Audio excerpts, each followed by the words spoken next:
I have always viewed Bowen Yang with a level of suspicion. And it's been hard for me to say this out loud because as a gay Asian man, I want him to be successful.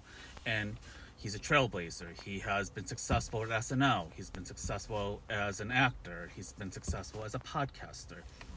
But what happened recently really speaks to the anti-blackness and the anti-misogynoir, which is being anti-black women. And what Matt Rogers, a gay white man, said in his podcast that they shared, how people should not donate to Congresswoman Jasmine Crockett's campaign.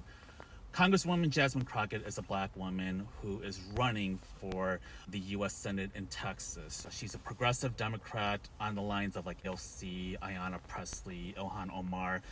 And for a lot of Democrats, especially the traditional party, she's seen as a threat to them because she is seen as being too black, too defiant, and not going along with the party line.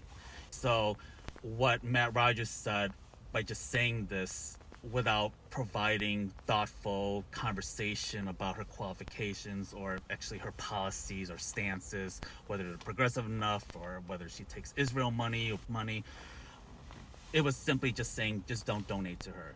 And I think that really speaks to Bowen and Matt's willingness to just be dismissive and being passive aggressive towards a black woman leader and a person that's trying to enter into that race. And this is something that a lot of black women have been facing in leadership roles. And we saw this last year with the election, Donald Trump against Kamala Harris.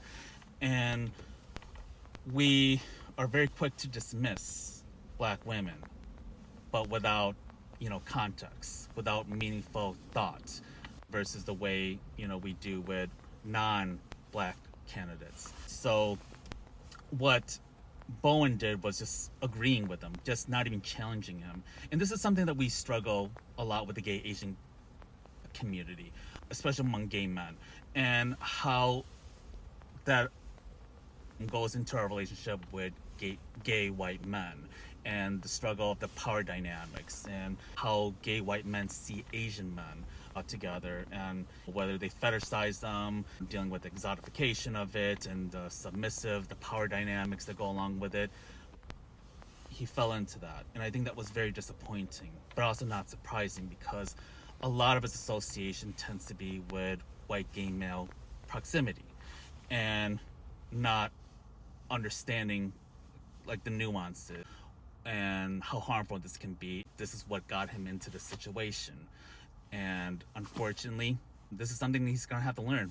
But there was this apology on his Instagram stories, and Matt Rogers basically made his apology about himself. That really tells you something about those two privileged gay men who clearly are out of touch, are not understanding that we are in a full-blown fascism where ICE raids are happening in Minnesota. They're being more aggressive and people are losing their jobs left and right. And these gay privileged men, but especially those two, are just a bunch of mimosa sipping, brunch eating cunts. So that's how I feel.